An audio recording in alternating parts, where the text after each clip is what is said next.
பேயினும் பெரியேன் செய்த பிழைகளுக்கு எல்லை இல்லை, ஆயினும் பொறுத்தாட்கொண்டாய் அம்பலத்தரசே எந்தன், தாயினும் இனிய உந்தன் தன் அருட்பெருமை தன்னை, நாயினும் கடையேன் எந்த நலம் அறிந்து உரைப்பேன் அந்தோ. வணக்கம். இன்னைக்கு நாம ஒரு ஆழமான விஷயத்த அலச போறோம். சிவா ஆரம் யூடியூப் சேனல்ல இருந்து கைமாறின்மை 5.6 ஆறாம் திருமுறை வள்ளலார் சுவாமிகள் காணொளியில வர்ற ஒரு பகுதி தான் இது. ஆமாங்க. வள்ளலாரோட திருவருட்பா, அதுல ஆறாம் திருமுறை. அங்க இருக்கிற சில வரிகள் ரொம்ப ரொம்ப சக்தி வாய்ந்தது. இதுல இருக்கிற பணிவு, பக்தி, அப்புறம் அந்த இறை அருள், இதை புரிஞ்சுக்கிறது தான் நம்ம நோக்கம். சரி. அந்த தலைப்பை பாருங்க, கைமாறின்மை, அதாவது பிரதிபலன் எதிர்பார்க்காத அருள். அதை பத்தி தான் பார்க்க போறோம். ஆமா, நீங்க சொல்றது சரி. திருவருட்பா வள்ளலாரோட மிக முக்கியமான படைப்பு இல்லையா? ஆமா. இந்த ஆறாம் திருமுறை சொல்லப்போனா அவரோட அனுபவங்களோட ஒரு உச்சக்கட்டம்னே சொல்லலாம். ஓஹோ. நீங்க சொன்ன அந்த கைமாறின்மை, அந்த கருத்தை இந்த பாடல் ரொம்ப அழகா காட்டுது. அதாவது தன் குறைகள் எல்லாம் தெரிஞ்சும் இறைவன் தன்னை எந்த நிபந்தனையும் இல்லாம எப்படி ஏத்துக்கிட்டாருன்னு வள்ளலார் சொல்றாரு. அதுல அவர் சொல்ற அம்பலத்தரசே, அது சிதம்பர நடராஜனை குறிக்குது. அந்த அனுபவத்தோட மையப்புள்ளியே அதுதான். சரி, அப்போ அந்த வரிகளுக்கு வருவோம்.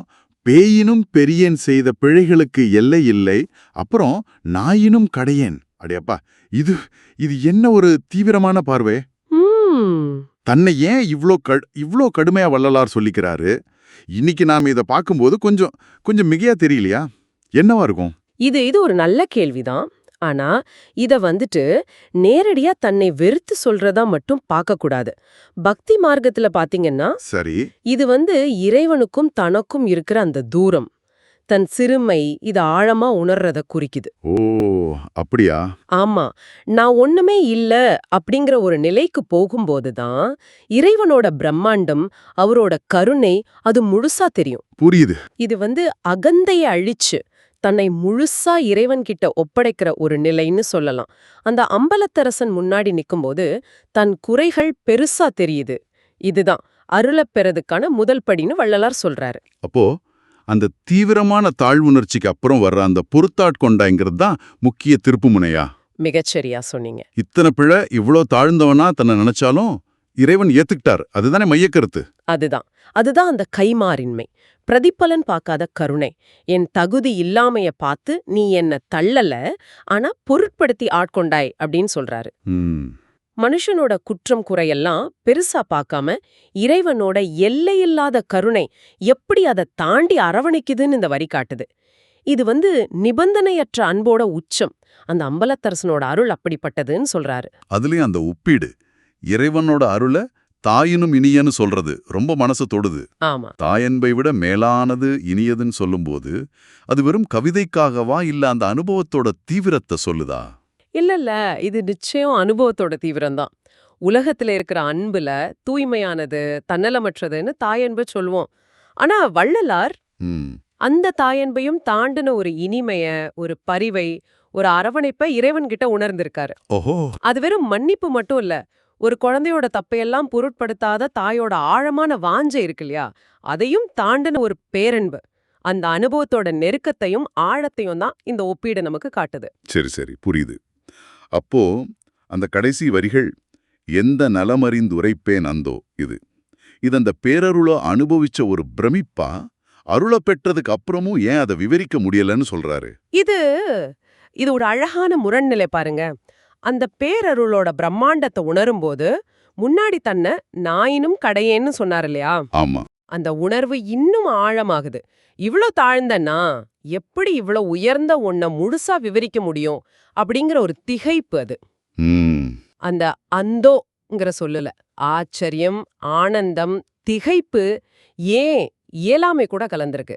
சில உச்சக்கட்ட அனுபவங்களை வார்த்தையால சொல்ல முடியாது பாருங்க, அதோட வெளிப்பாடு இது. ரொம்ப சரி. இந்த மாதிரி ஒரு தீவிரமான பணிவு, தன்னை ஒண்ணுமே இல்லாதவனா பார்க்கிற தன்மை, இது இன்னைக்கு இருக்கிற நவீன சிந்தனைகள், அதாவது சுயமதிப்பு, செல்ஃப் எஸ்டீம், சுய முன்னேற்றம், செல்ஃப் இம்ப்ரூவ்மெண்ட், இது கூடலாம் எப்படி பொருந்தது? நீங்க இதை கேட்குற நேயர்கள், நீங்க இதை எப்படி பார்க்குறீங்க? இந்த மனநிலை இன்னைக்கும் பயனுள்ளதா இருக்குமா? இது நிச்சயமா நாம சிந்திக்க வேண்டிய ஒரு முக்கியமான வேறுபாடு. இன்னைக்கு உலகம் பெரும்பாலும் சுயத்தை முன்னிறுத்துறது, தன் பலத்தை நம்புறது, இதத்தான் ஊக்குவிக்குது இல்லையா?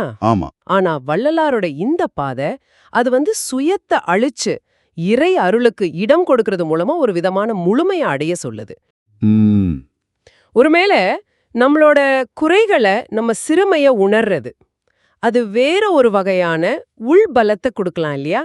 நம்மளோட மதிப்பு எங்கிருந்து வருதுங்கிற கேள்வியை இது எழுப்புது. சரிதான். இது சுய வெறுப்பு இல்ல.